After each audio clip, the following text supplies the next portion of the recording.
Today I'm talking about one of my favorite subjects. It's called The Miracle Morning, or it's by The Miracle Morning, called SAVERS. So how to transform your life with 6 powerful habits.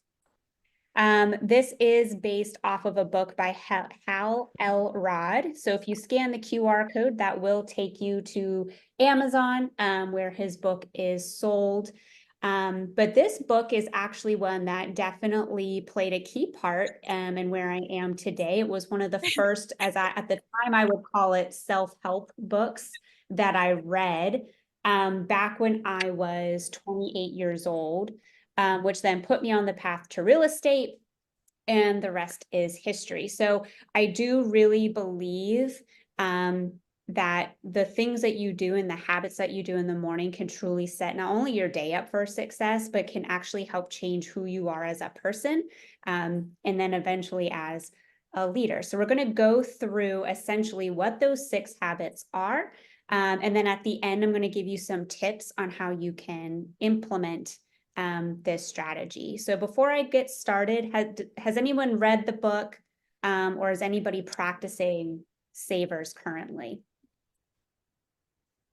Working A on few it. years ago, I read The Miracle Morning, that the one that was for agents. Yes. Perfect. Yeah, And it's one of those it's books a that you should reread every once in a while when you get off track.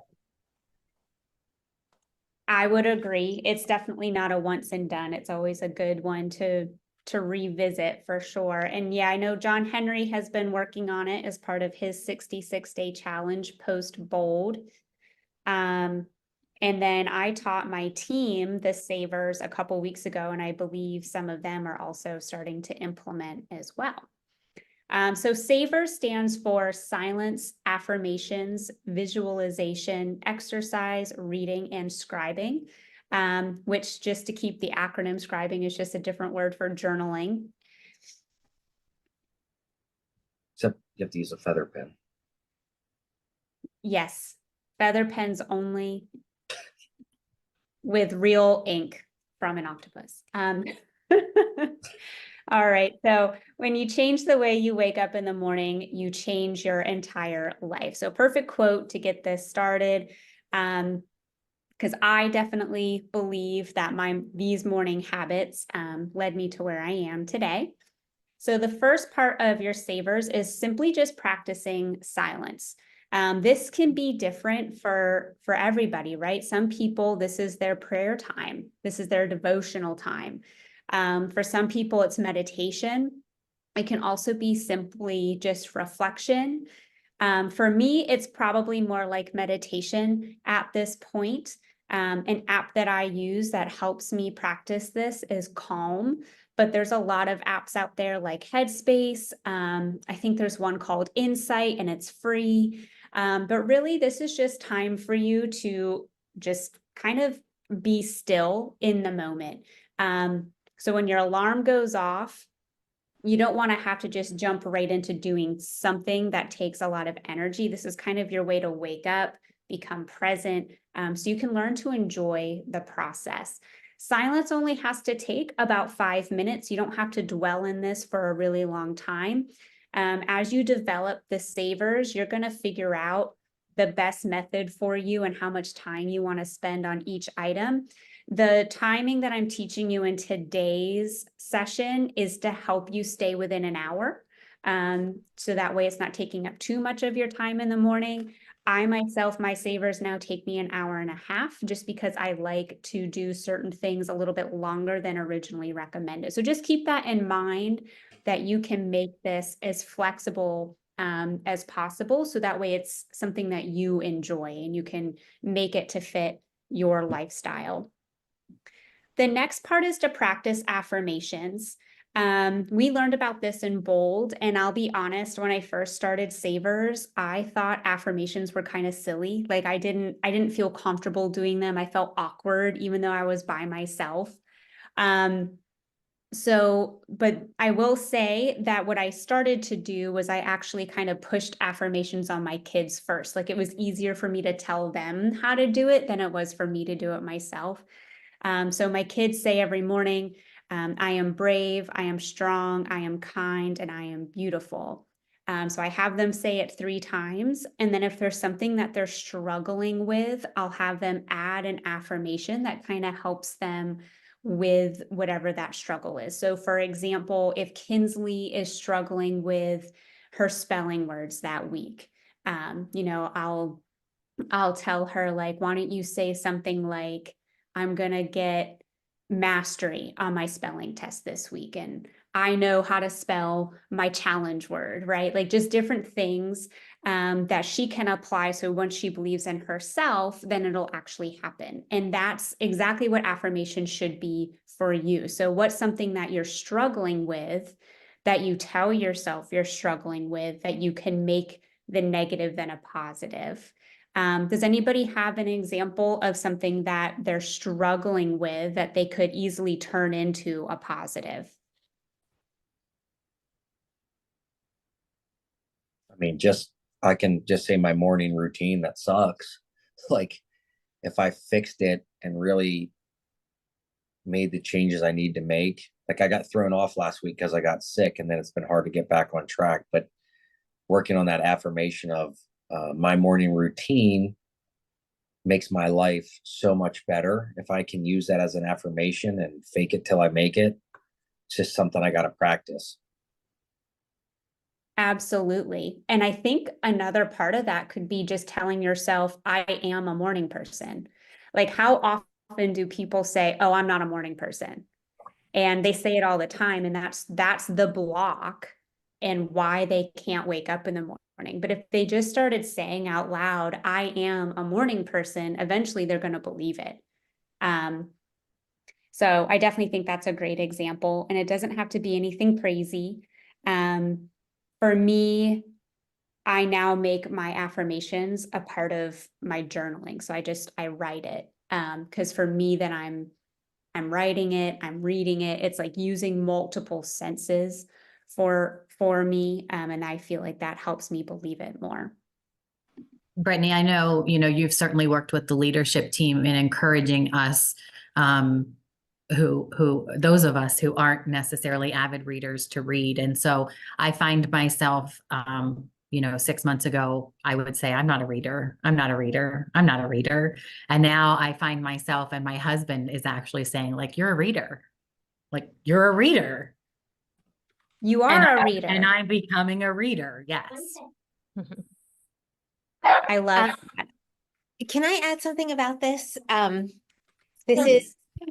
So I just started this book actually like 2 weeks ago. So I'm not finished it yet, but it was really interesting because I shared with my kids, like in the beginning of the year, something that I heard, that they did a study about kids who said to themselves, I'm excited to take this test, even when they weren't excited to take the test, but they told themselves to say it before the test. Like, I'm excited to take this test. No kids are excited to take tests, obviously. And what they did was they tested the kids who said that before they took the exam versus kids who didn't say it, obviously, before they took the exam. And obviously, and nothing changed with their study habits or the effort that they put in. And those that said it scored higher. And I think this book touches on kind of the same premise, as far as, I don't know if like the sleep thing is part of this section, but it had to do with, like, if you tell yourself before bedtime, oh gosh, it's like 11 o'clock, I'm gonna have a miserable day tomorrow, I didn't get enough sleep, versus doesn't matter what time you go to bed, even if you're only gonna get 4 hours of sleep, if you say to yourself, wow, I'm gonna feel refreshed tomorrow, tomorrow's gonna be amazing, those Wow. people actually did feel amazing.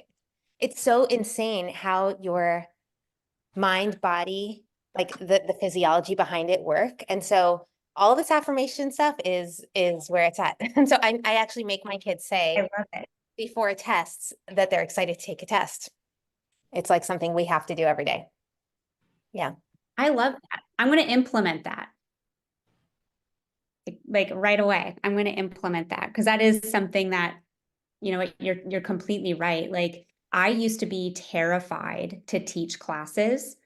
even to small groups. Like I would be so nauseous before team meetings. I would be shaking.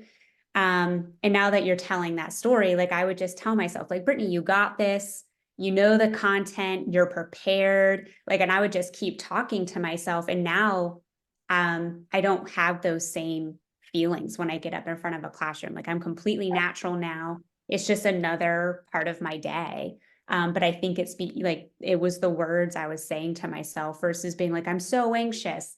It was turning that around and being like, I got this. This is good. I love that. Yeah, that's Anybody else awesome. have an affirmation that they use that they feel like works for them? Do you use them before listing appointments? Like, I'm going to get them signed. I have something to add. I feel like whenever you speak affirmations and just the way our mind is designed, we start to look for evidence around us for the things that we've said. And so it brings a higher awareness of where you do have those moments or those strengths or whatever it is you're kind of speaking into existence. You then start to look for it and you notice it, and then it becomes more you. And the more you it becomes, the more you see it. And it is kind of a snowball thing where you become more and more that thing, because psychologically you are looking for and looking for evidence of that thing you're saying you are. I love that. Yeah, that's so true. And same goes for, you know, why you shouldn't have negative self-talk, right? Like, because what you say, you do believe. So if you constantly talk negatively to yourself, you're going to just constantly see the evidence of why that's true versus the opposite. So I love that. That's very, very good. The next one, V, is for visualization. So our next class after this, Miss Adrienne is actually going to teach you how to create a vision board like this one in Canva. So no glue, no scissors, no having to search through old magazines, right? A very easy way to create a vision board. And there's a lot that actually goes behind this visualization piece. So much like saying affirmations and speaking positivity about yourself and what you're capable of, seeing your vision will also help it become a reality. This is my updated vision board for this year. But I will say for my 2023 vision board, and I had my kids create one as well, we all completed almost everything on our vision boards last year. And I really do believe it's because not only did we create them, but we had them printed. So in my girls' rooms, they each have their vision board hanging right next to their mirrors. So that way, as they're getting ready in the morning, they have that visualization piece right next to when they're kind of reflecting on, do they like their outfit for the day? And I have it there purposely because I know they're going to see it. I have one in my bedroom. I have one in my office at work. And then I also have it in my notes app on my phone. So when I'm doing my savers in the morning, and it's time for me to do that visualization piece, I can actually look at my vision board. And I do a couple of things here. So I visualize, what would it look like if I actually did all these things? Like, how would I feel when I accomplished all of these things? And then I also reflect on, am I doing something today, this week, this month to get me closer to the items on my vision board? So just for example, you can see here, I have a lot of books. So I have a goal to read 52 books this year, half of which would be leadership books, which you can see here on the left. And then on the right, I just have this little graphic here to remind me that I also need to be reading half of those as fiction books or books that aren't necessarily for growth. So maybe like a biography that's just for fun, just something that I'm interested in. And then I also have on here pictures from my women's mastermind. And that's just because I want to make that double the size next year. I have a picture here of us donating a check to the Grey Samaritan, and that's because not only do I want to make sure we can do that again, but I want to make sure that as a company, we can make a larger impact to other local nonprofit organizations. So I want to make sure that that's at the forefront of every event that we host. I have on here some travel things, Ben playing guitar, because I want to make sure that he is able to still chase his dream in music. I have on here New York City because the kiddos definitely want to go back. The quote, collect memories, not things. So for those of you who don't know, I practice the best that I can minimalism, and it's really difficult in a world where buying things and marketing is all over social media. But what it reminds me of is in the morning is when I have that urge to, buy a new, I'm just trying to think of something that I wanted to buy recently and I can't think of it right now. But when I get the urge to buy like the new latest trend in clothing, I have that quote every morning reminding me that I'm trying to not spend my money on things that only give me temporary gratification. I'm trying to save my money so I can take my kids on more trips and more experiences, because I'd rather have the memories that last forever than the things. And it just kind of helps reset my mind every morning. You'll see my word of the year is peace. So that's another part of my visualization in the morning is how can I carry peace in everything that I do? Am I making decisions that bring peace, that bring others peace? Am I taking on too much and taking away from my own peace? So that's all part of my visualization. It sounds like a lot, but I really only spend about 5 minutes here. I don't spend a whole lot. Sometimes this prompts reflection in my journaling later. But it is just a good reminder of what is important to me, because it's really easy to get pulled in other directions to things that actually aren't that important to me. It's just bright, shiny, and it looks fun temporarily, but then it takes me away from what my values are. Does anybody practice visualization right now or have a vision board that they use? I just have to hop in for a second because I have a goal of reading 24 books this year. That part, And Mariah. my daughter's here because this morning we did our first miracle morning together. And I was like, this will be fun. You can come and sit in on this class, and she has a snow day. And whenever you mentioned that your goal, because 24 has felt a little daunting after getting through my first one and starting my second, I was like, wow, I gotta like keep going. You said 52, and my daughter goes, just? She is such an avid reader. She reads like a book or two a week. And she's like, that's only one a week. And I'm like over here going, I don't know how I'm going to do my 24. And you said 52, and it just like shocked me. And then to have my daughter sit next to me and go, just it cracked me up. Sorry, I had to share. No, but Brittany, I actually do have a question about that. How are you reading that many books? Is it Audible or is it reading?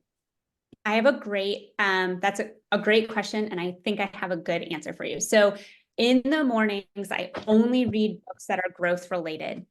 So I read every morning for 30 minutes, and that time is any type of book that's some type of growth. So business, personal development, anything that's going to help me be a better leader in life and for the organization, I read in the morning. So right there, I'm knocking out about 30 minutes a day just with nonfiction. Every night, I read fiction books because I actually suffer from like anxiety. So at nighttime, if I don't read, I will lay in bed and I will think about all the things that I didn't accomplish, all the things that I need to do, and I will go down this really dark spiral. And then I won't sleep, and it's a really vicious cycle. So what I found was when I read fiction books, I actually fall asleep and I don't think about those things, and I sleep much better. So I do fiction at night, nonfiction in the morning. And then, yes, I do fill in my gaps with Audible. So sometimes I'll get the same book that I'm reading in the morning for Audible so I can knock it out faster. Other times I'm actually reading a totally different book on my commutes.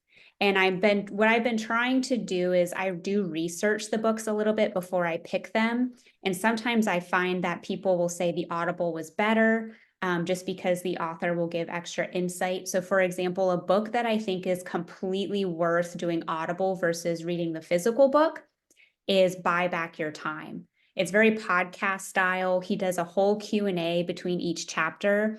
There's a lot of value there that you wouldn't get from just reading the book alone. So yeah, I do a combination of Audible, physical books, and then reading throughout the day. Another thing that I do is I check myself. So like every time I'm picking up my phone during my free time, I literally am saying to myself, do I really want to be on Facebook right now, or could I be reading? And that has helped me a ton, because the amount of time I was wasting on social media for no reason at all, I could have been reading a book that gave me more fulfillment. For example, the latest fiction book I read was called Remarkably Bright Creatures.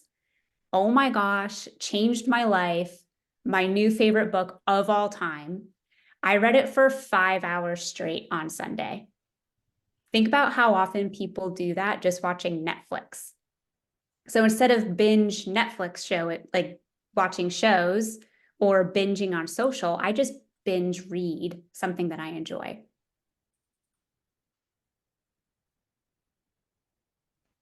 Wow. That's amazing and so Violet. impressive. Yeah. It took me a while to get here, right? Like last year I read 24 books, and that was a leap for me. And it was just one of those growth moments of I had that realization. I can't remember what class it was. It may have been Mega Camp, actually. I think one of the speakers talked about it. I wish I could remember who it was. It may have been Molly Fletcher. But one of the speakers talked about how much we're on our phones, and like what else could you be doing with that time? And I was like, oh my gosh, I could be reading. And I get so much joy from it. So, which we'll talk a little bit more about here shortly. So the next part is exercise. In SAVERS, E for exercise. I will say I do this last. It's my preference. I know some people who do exercise first. For me, as soon as I'm done exercising, like I want to go shower and get all that, taken care of. I couldn't just sit there in my filth reading. I wouldn't feel comfortable. But I do 30 minutes of strength exercise 3 days a week. I use the app Copilot, which is basically you get a real personal trainer, but you just communicate with them through the app. So that's what I do. And then the other 2 days a week is just more of like stretching, yoga, something more peaceful, but that way I don't get out of the habit of doing movement at that time. But the key to the exercise isn't just for health purposes, but it truly does boost your energy the rest of the day. And it also gives you so much mental clarity. Some of my best ideas for just life in general, as well as for KW, have come from a period of exercise. So whether I was walking and like my brain was going, but just it really unfogs the brain, like gets the blood pumping, and some of your best ideas I think can come after you move and just work on yourself. So I'm a big proponent for exercise. Exercise is usually exercise and reading are the first things I cut out of my life when I start to feel overwhelmed. And then I start to spiral and I'm like, why am I in such a bad place right now mentally? And then I realize it's because I stopped exercising and I stopped reading. The two things that bring me clarity and boost my energy, I took away. So there's definitely a correlation for me with exercise. Anybody here have an exercise goal as part of their New Year's resolutions? Yep. Tell me more. Well, I got my garage set up for exercise, and I put a heater in it, and I got new weights that were expensive, And then I have my garage is full of crap and I've not done anything with it. So I have a goal, but I am really struggling to get past just the the mindset that I have a goal. And I've struggled with that with a lot of different things, whether it's food, drugs, alcohol, shopping, cars. But I can tell you one thing is that I've never, since I joined KW, I've done more self-help stuff than I've ever done in my entire life. And it's been a year and 4 months. So I know I'm going in the right direction, but I still struggle daily with a lot of this. All of it. So, and I hope you don't mind me saying this, and I think you'll be okay with me saying this, but in most of the other items that you mentioned that you went through a struggle with, but you were able to overcome, you always had a coach or some type of an accountability system in place. So for exercise, what's an accountability system you could put in place to help you be accountable to your exercise goal? I won't mention any names, but there's a PC that might be helpful.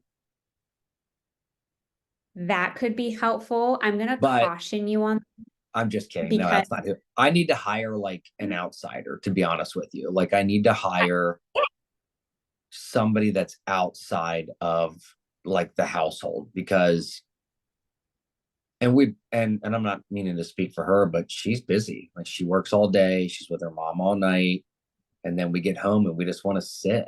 And because we're stressed out, or she's more stressed than I am, but there's stressful things going on, and then like, you just get through the day and I'm not waking up the way I want to wake up. I'm not giving myself enough time. So I feel like the worst thing for me is like I always have to pay for it or it doesn't work.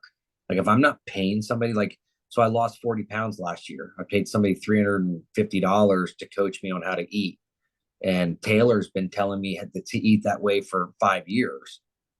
But, just something has to change. I know you can see my screen. I'm going to drop in a link here. But yeah, I'm with you. And I had to do the same thing, right? So to save my marriage, we definitely Ben and I could not be each other's accountability partner. That has never worked out well for us. So I had to hire someone through this app called Copilot. Now there's tons of options, right? Maybe you need a physical trainer that you go physically see at a gym. I couldn't be honest, like that just wasn't in my budget. So Copilot, it's $100 a month. My first meeting with my personal trainer was through Zoom. I could talk to them about what my needs were. You can have as many Zooms as you want, but I don't need it anymore. But she sets up my workout routine in the app. And so when I get up in the morning and I go into the app, it literally walks me through each exercise I have to do. And my Apple Watch will actually send her my movement so she can see if I'm doing the exercise correctly, so I don't hurt myself. And so you're getting the full benefit of the movement, right? And then at the end of the workout, I can message her like, how was the workout? Was it hard enough? Was it too easy? Did I feel like it was too leg heavy and not enough abdominal work? Whatever my feelings are, I can submit that to her, and then she'll chat with me back throughout the week and adjust my exercises. And I'm motivated to do it because I'll lose my streaks and she'll know if I didn't work out. Plus I'm paying for it. So I want to make sure that if I'm going to use money from my family's budget, I'm going to make sure I stick with it. So I would agree with you, like finding some type of accountability system. Oftentimes when you have skin in the game financially, that will do the trick. And one thing I will tell you, because I know a lot of people cringe when they're like, ugh, one more thing I have to pay for. Where you spend your time and where you spend your money shows you where your values actually are. Ugh. What in your budget can you cut out so that way you can afford to invest in your health? And in 2023, if there is anything that I learned, it is that you do need to invest in your health, because paying $100 a month for a Copilot and, maybe increasing your grocery bill a little bit so you're eating healthier food can literally help you save thousands of dollars on a hospital bill and medical bills. So take it from me. It's better to pay it up front to live healthy versus paying it on the back end because you're not healthy and not feeling good. And thank you, Amanda. She just dropped in that link to buy back your time. Definitely check that out. Ben Giles mentioned in the chat, he has a few friends in an accountability text thread. They text each other their exercises every day and then high five, in quote, high five the crap out of each other. There's like 5 people in the text thread. So if you aren't the one exercising, you're going to start to feel bad. So that's a free way to do it, right? Just having an accountability group. So thank you, Ben, for sharing. Anybody else have anything to add on exercise or accountability? I think John and I think are very similar. I know Mariah is. Yeah. But we have it's, if it isn't convenient, it's out of your brain. If it isn't something that's easy, and it's starting a new process, it is very difficult to do. So because it looks like the elephant, and breaking it down into bite-sized pieces is hard for my brain to do anyway. So I just don't do it. And then that starts a different cycle of mental, I'm not good enough. Oh my gosh, I'm so lazy. Oh my gosh. No, it's just, anyway. So I found that, Mariah and I took it. Do you mind if I share? Is that okay? Yes. Okay. So, Anything, I'm an open book. So whatever you want to share, go for it. Okay, cool. Because we decided on Friday last week that we were going to do a body doubling. And I know this is not a part, but it is kind of intersperses itself with the active piece of it, which left to our own device, left to our own devices, we tend to just not do the things. And it's not because we're lazy or anything like that. It's the actual executive function of doing those things is hard. So Mariah and I were body doubling on Friday together, just working in the same space. And she just mentions that she was going to a dance class. And I'm like, oh my gosh, I've been certain for months. I'm like, I need to get back into dance. I need to get back into dance. That's one of my love languages. It's something that I've done since I was little. And, it's been 3 years since I actually went back into the rooms to dance.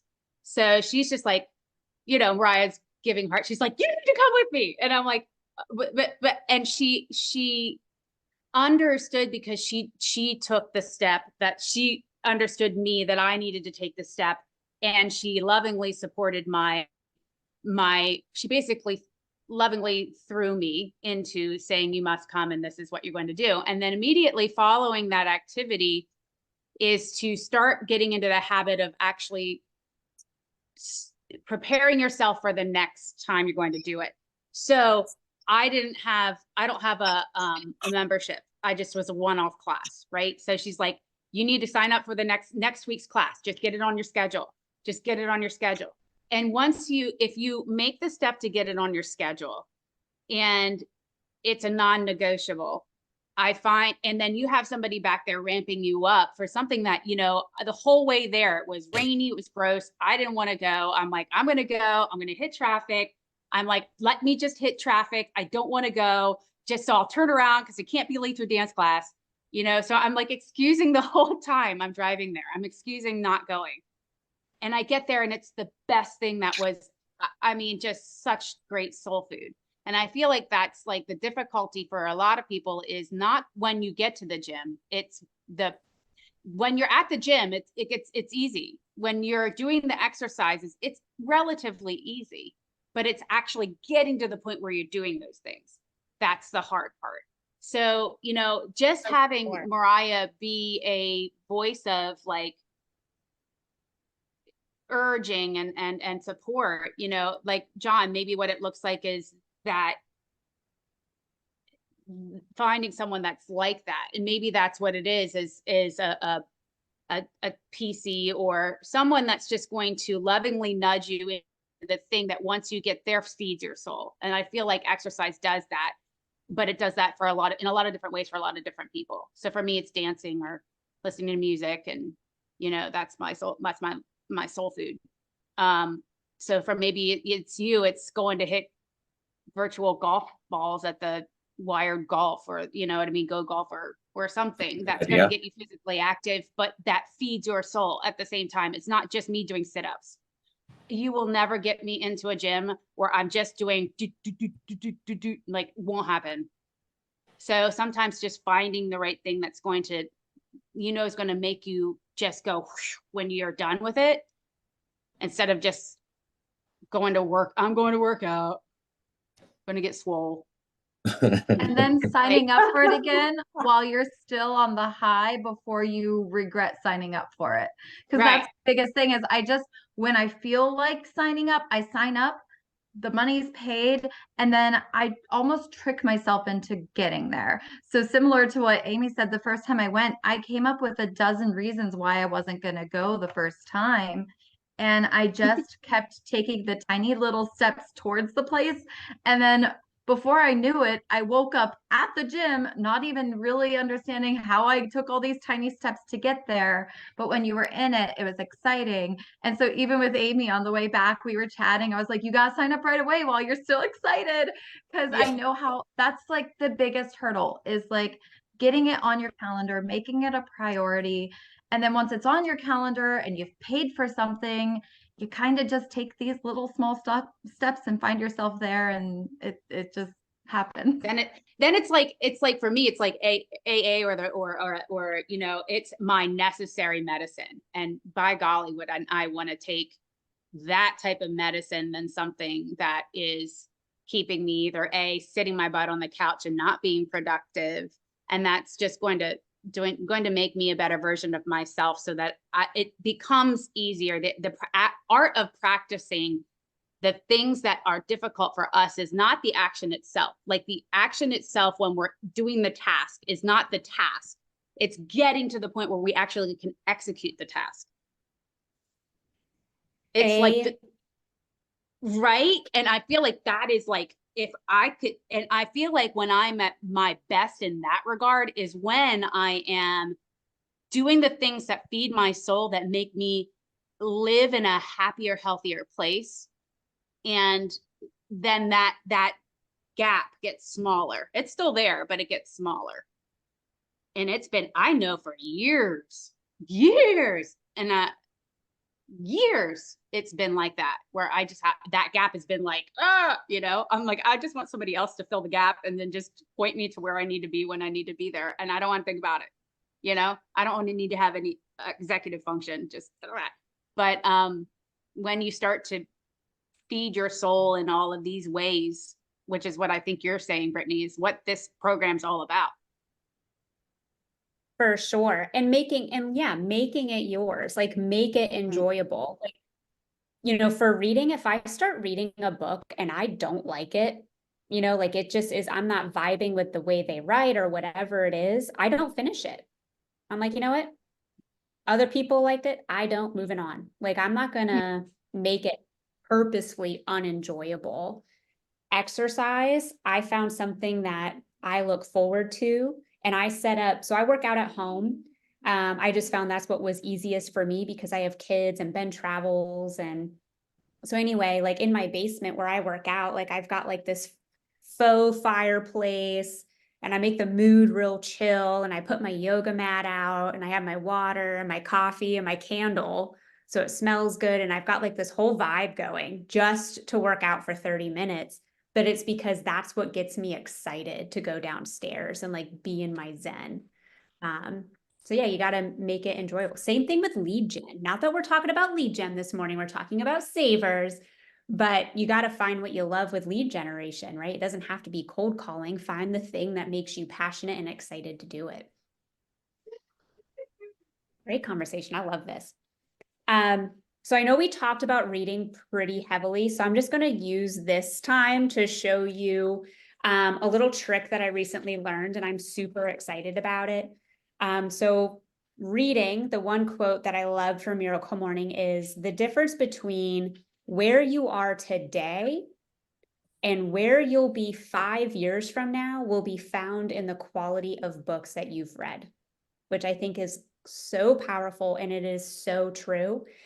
So Ben made a mug for me, a coffee mug that has some of my favorite growth books on there.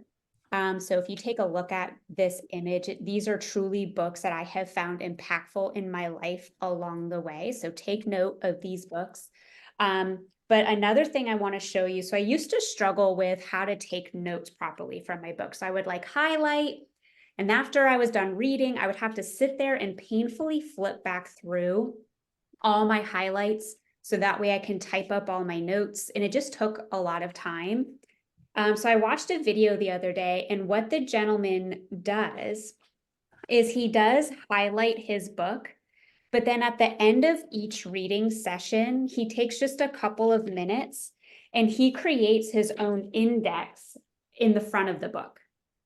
So when he highlights something, he'll write the quote that he highlighted and then the page number where he found it.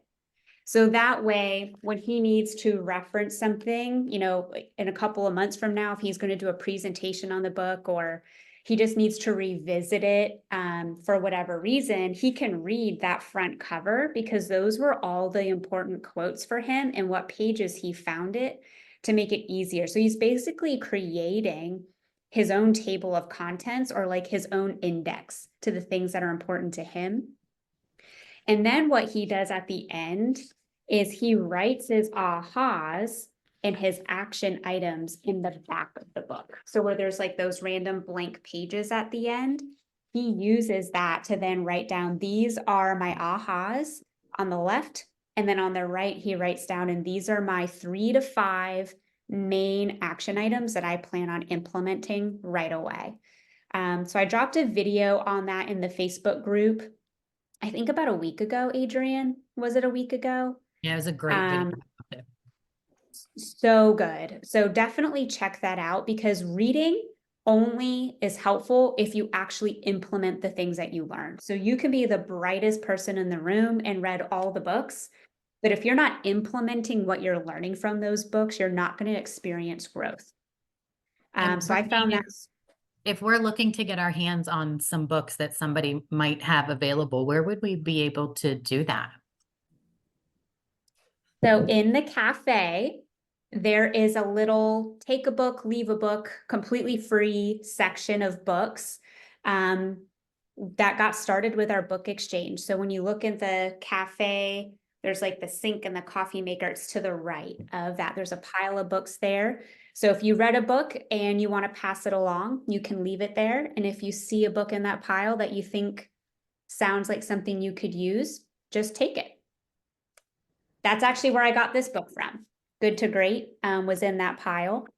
So I'm reading that now. And when I finish it, I'll type up whatever notes I need from my index that I created, and then I'll leave it in that pile. So the next person gets to benefit not only from the book, but also from my notes.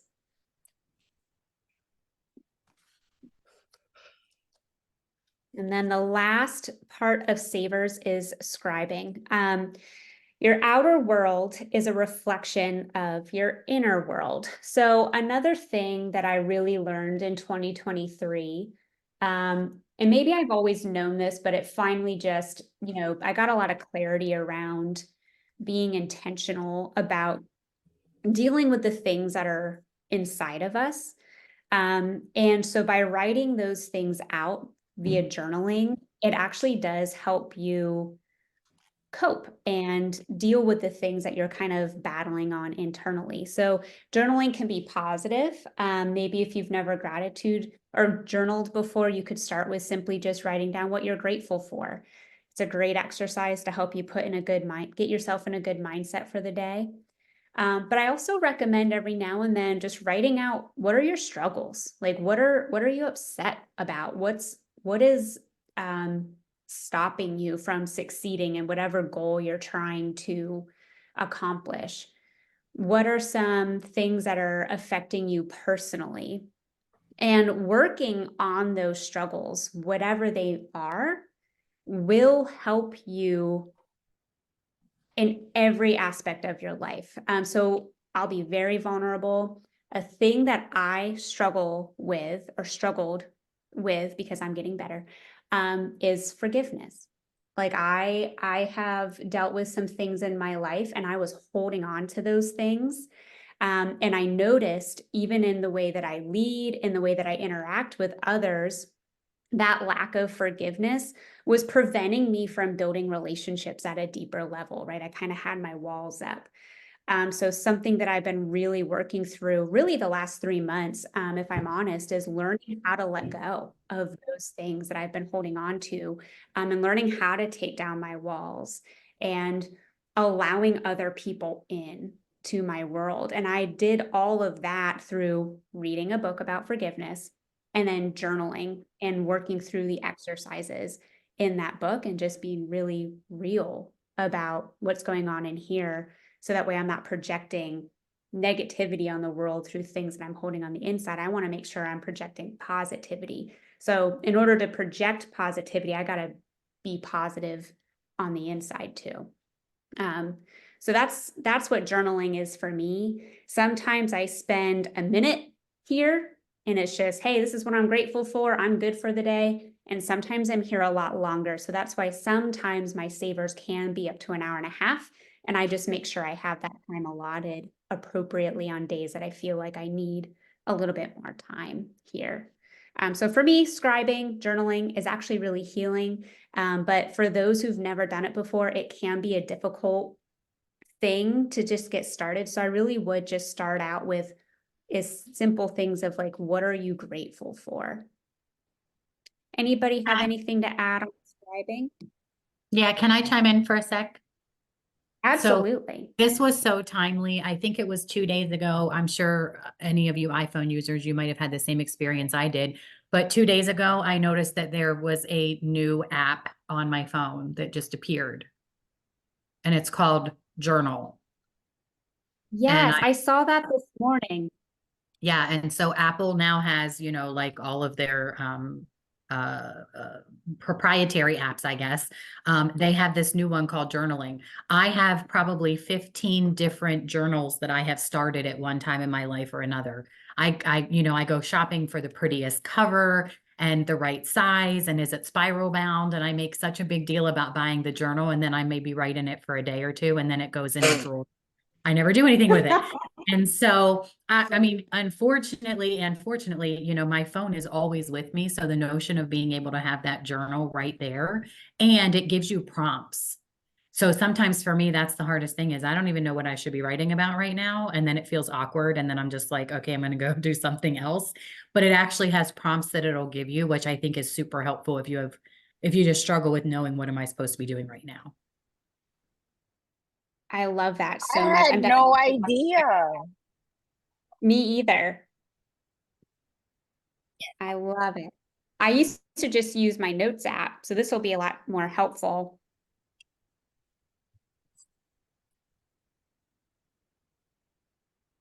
All right, so real quick, so I do have to hop off here at 12. We have 9 minutes left. So here's some tips for getting started.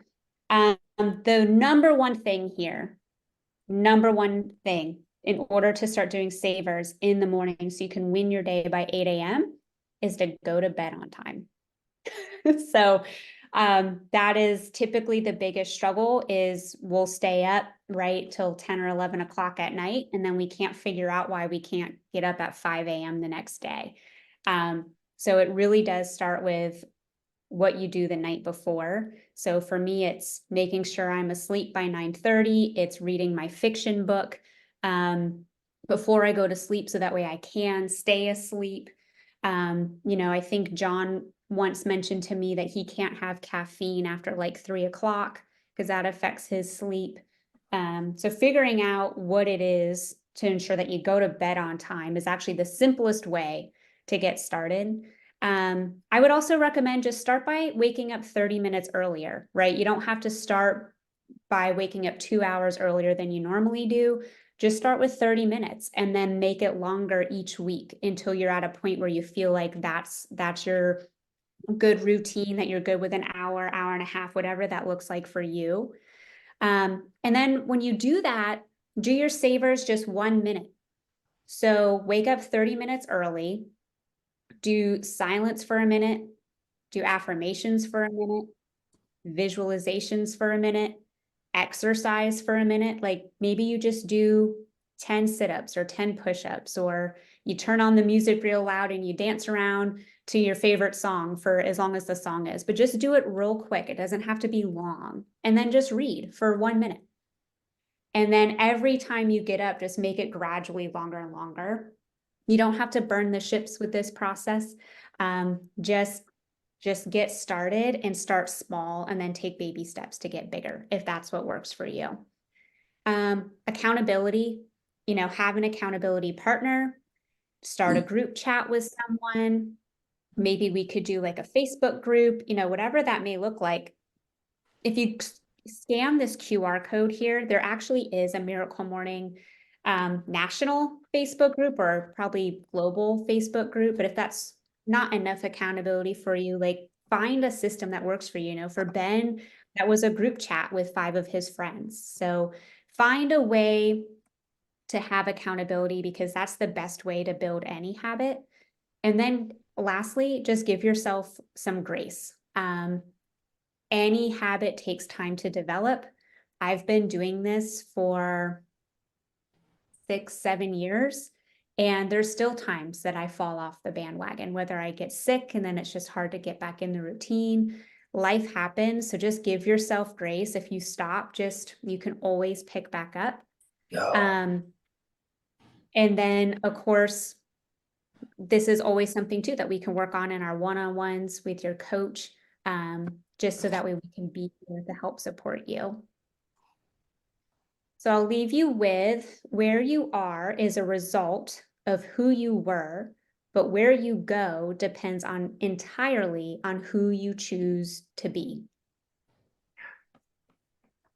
So what did we learn today in 5 minutes? Any golden nuggets that you're going to implement this week? And I say this week because we don't have to wait until Mondays to implement new things, despite popular belief. I like the spending money on memories, not things, because I'm really good at spending money on things. Me too. Shiny things. I like what you said about making sure that I enjoy what I'm reading, because I am the kind of person that I'm with Mariah. I have a goal of 24 books this year. You've knocked me out of the ballpark with 52. I don't know how you're doing that. But I started a book that was recommended and I found myself not being interested. So I'm like, oh, this is gonna suck. Like I was already like downplaying the conversation and talking myself out of the reading. So I love the fact that you shared, making sure that it is enjoyable to then build myself up, because I was already like anticipating how this 24 was going to go based off of my first book that I started. But I'm picking up another one and I'm just going to start it and go from there. So I really appreciated that. Yeah, don't put yourself through a bad book. Like if you don't like it, just ChatGPT the 10 highlights and move on.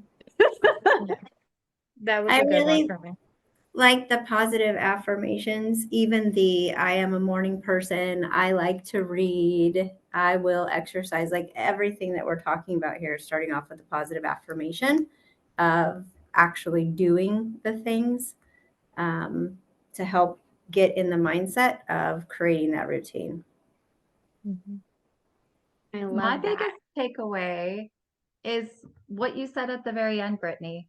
Like you don't have to wait till Monday.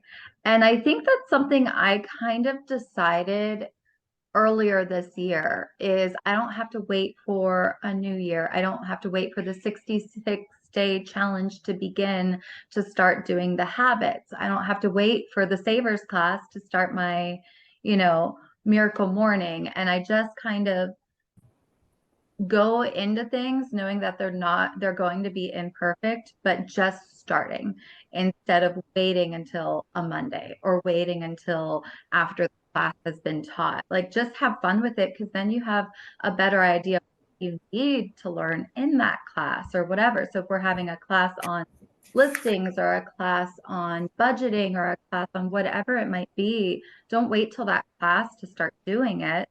Start doing it, then get to the class, and you'll have a clearer understanding of the difficult parts for you. So going into this was more enjoyable because I'd already started the process, and I'm like, okay, I better understand the content that Brittany is giving us today. I really appreciate that.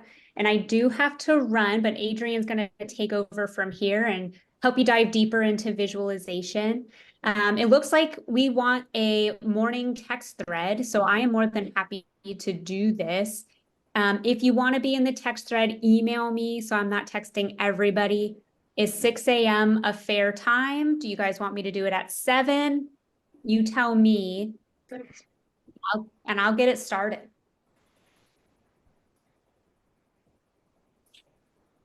6 is good. All right, so email me. I'm going to drop my email in the chat. So that way I know. I'm not sure Amy wants 6 a.m. You saw her face.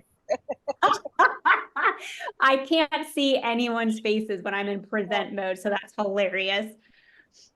Well, email me and maybe throw in your time preference, and I'll just kind of do what the consensus is. But I will see everybody hopefully in person tomorrow. But have a good time with Adrian. I look forward to watching the recording. See y'all.